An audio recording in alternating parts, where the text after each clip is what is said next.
right, we're here in Everett at the Anchor Pub with members of Alice. So we have over Tash. here. Hello. And I'm Sasha. Howdy.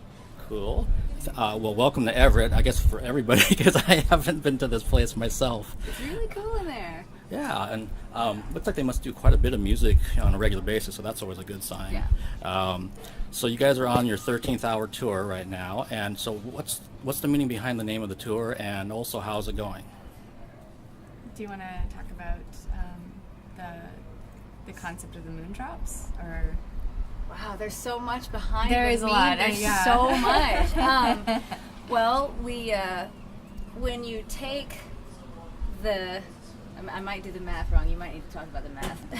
When you take the golden mean, which is what's on our T-shirt, and you add up the sides, that equals 13.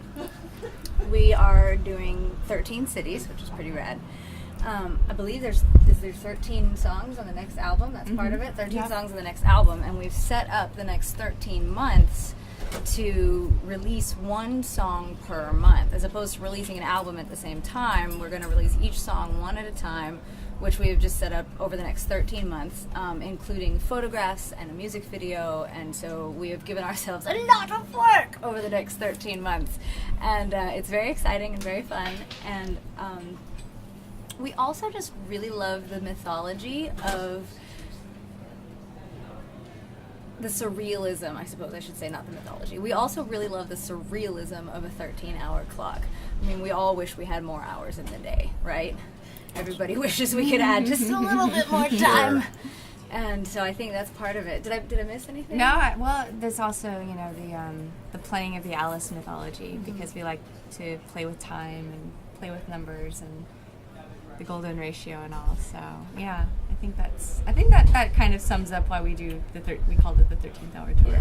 Yeah, it worked. We put a lot of meaning into the things that we create. Yeah. So Nothing is simple. no, We don't seem to like simple things.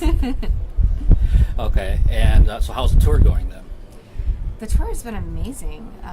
We've been encountering a lot of really talented bands. We've been encountering wonderful people, friends that we haven't seen in a while, and the weather's been awesome. And I don't know, I just love this region in general. Pacific Northwest is by far like my favorite part of the world. So yeah. Of course, for us, like whatever part of the world we're in is our favorite part of the world. Same with the songs. We're like, this one's my favorite. No, this one's my favorite. Same with the books that we're reading. Like, It's this is true. my favorite book I've ever read ever. You know. We're having a great time. Yeah.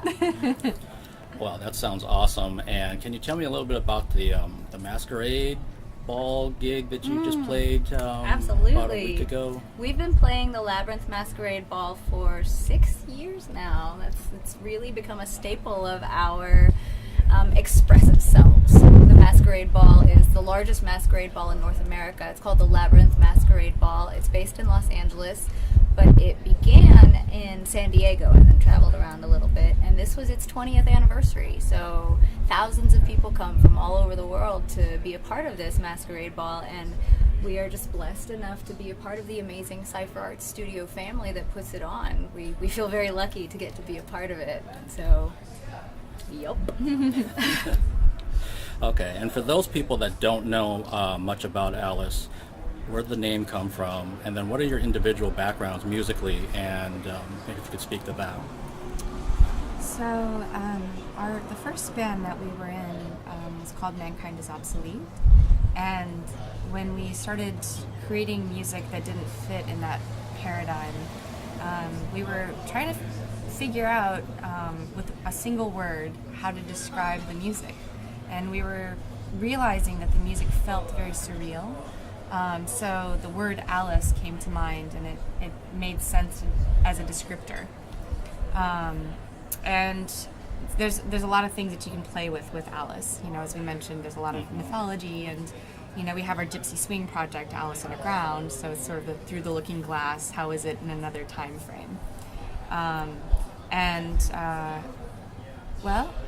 We in terms of our individual backgrounds, I started playing classical piano when I was 2, and I've just kind of delved into as many styles as I can since then. I've worked as keyboardist, songwriter in many different genres, and with Alice, it's really a gift to be able to explore a lot of different styles and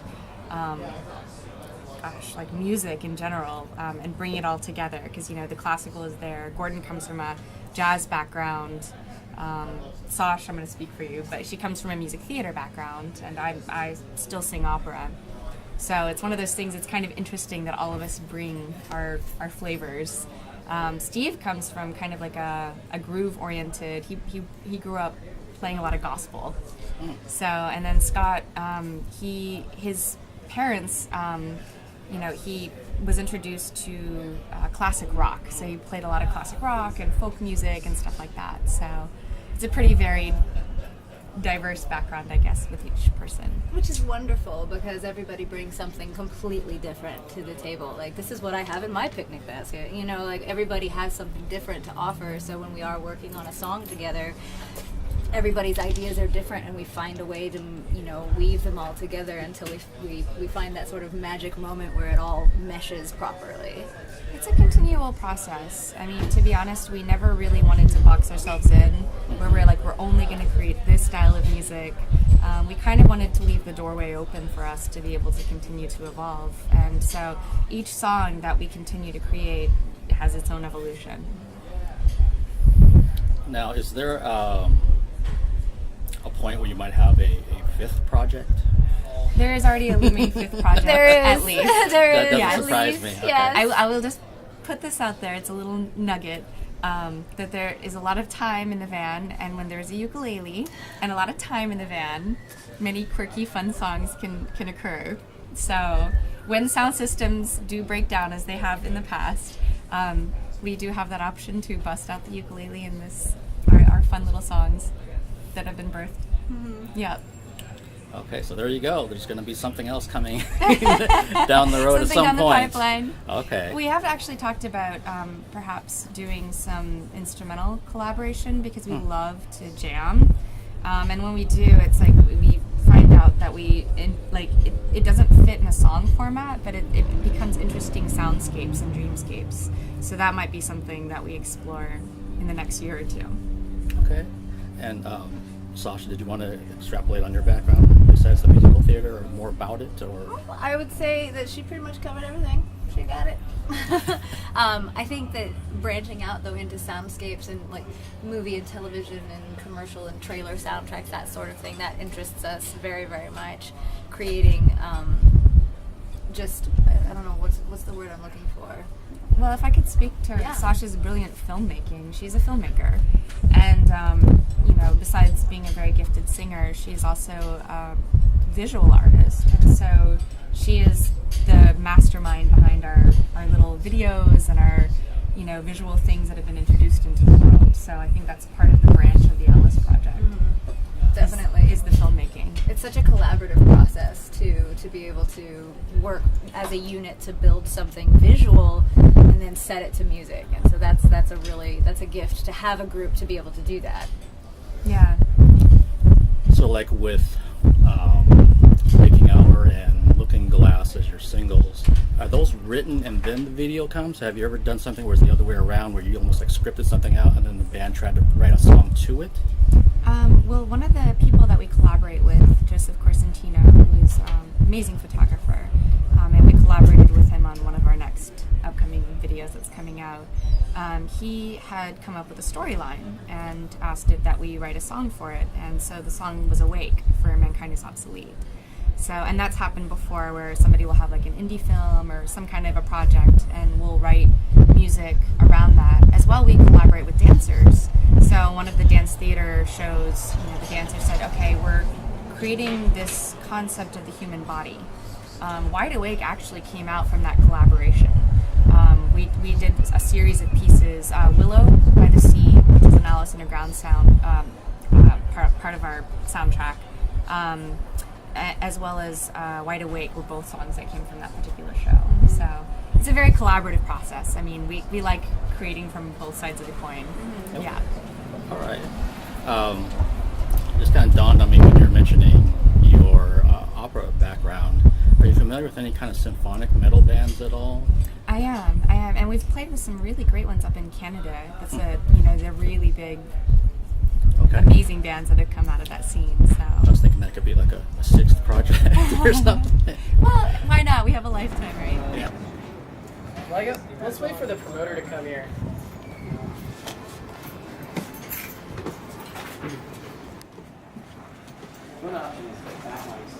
I think we should just build everything in backline and then, Yeah, you let's know. wait for like. I bet you if we talk to the promoter, he'll be able to like communicate that. So.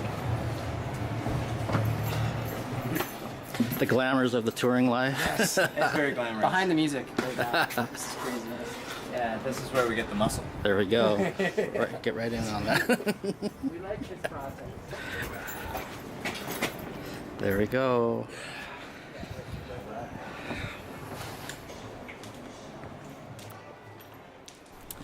So how many more dates do you have left on the tour after tonight?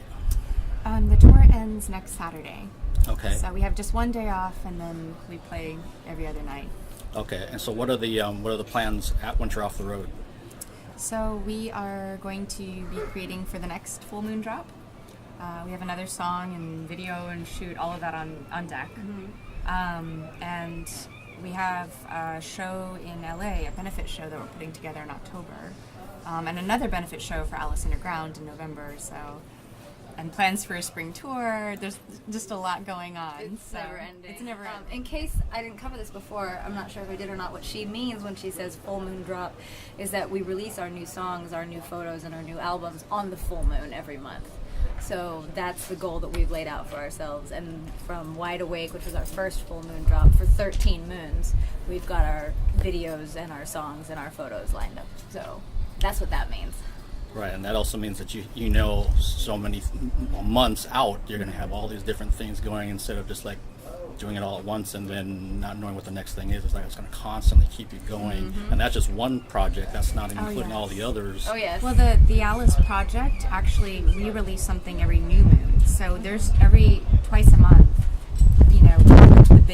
the big picture project that's releasing new content every new moon, and this one every full moon. And Bash Rock is actually about to release a new album too. Evidence. It's so good. Yeah. Yeah. So each project is very active. So, yeah. Okay.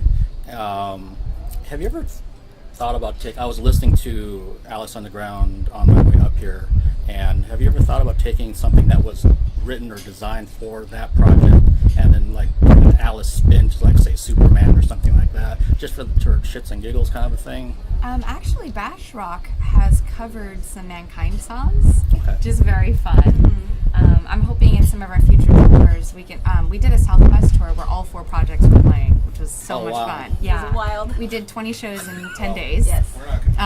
So some nights there was all 4 bands playing on different stages. Which was hilarious. We'd start on one stage, and then as we're running and changing clothes and switching gear, we go to another stage, and then we run and change clothes and It was switch like gear. circus. It was awesome. Awesome. But Bash Rock has covered some of the Mankind songs. And Gordon's actually pulled me up as a guest singer for Bash Rock doing a Mankind song, but Bash Rock style. So, yeah, we have a lot of fun with that.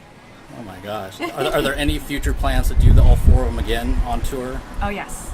That's definitely in the woodworks. Woodworks. Yes. Works of Yes, wood. works of good. Wow, that's amazing. I think with a lot of the artists that I've interviewed, I mean, all of them bring something different to the table, of course, but how did... You talked about your backgrounds, and I've talked to some of the guys already about their backgrounds a little bit more in detail. But did you like come across each other through other projects, or just because you're down in LA working on things, or we have this idea, so we need this person, and because your backgrounds are so rich, it's pretty rare to have all of that come together at once with one group that also splintered into all these other projects. I can't think of anyone else that's really doing it to that degree. That you like main band and side project. That's kind of it. But you guys are like. Four main four bands. bands, yeah. So like way back when, was it like who met who to kind of get this rolling? There's stories for each one of us in the way we met, and I mean I could go into it. It's a pretty involved. Okay. We've played whether we've played with different bands, like we've played with Collide and Andrew Lust, or whether we collaborated at the Labyrinth Masquerade. We all just basically found each other and fell into each other is the best way to summarize. And we're all so like-minded. Like we're very, what's the word? We're very work oriented. Well, we're very creative, productive people. We're doers. We're all doers. And we also love each other. That's the joy behind it, is that we genuinely love spending time with each other. So, you know, imagine the fact that you get to do what you love to do with your best friends. It's a dream. And so, of course, you're going to want to be like, let's just do this, and let's go do this, and let's travel the world and see these things. And, you know, we kind of all had very similar goals. And I think where one person is talented in one thing and another person is talented in another thing, we all complement each other really well. And it's a very, what's the word? It's a very encouraging group and a very supportive group. So Sasha has coined the phrase egoless art, and it's what makes creating together possible, is the fact that we all have this sense of surrender when we create with each other, and we like to be able to hold the listening space when one person comes up with an idea. You know, sometimes it works, sometimes it doesn't, but the fact that the person has come up with the idea, we like to honor and respect that. So that's why we're able to do as much as we do. Wow, that more power to you. Thank you. That's just amazing. I think the last question I'd like to ask is, where do you think you'll be in, let's say, 5 years from now? That's an interesting question. I just had a conversation with a friend about that very thing in 5 years. Because it's funny when you put a time frame on what the big picture is, you know. Gosh, it's hard to say. I mean, I just say more of this, but in an evolved way. If somebody had asked me that 5 years ago, I probably would have said the same thing. More of this, but in an evolved way. And here we are.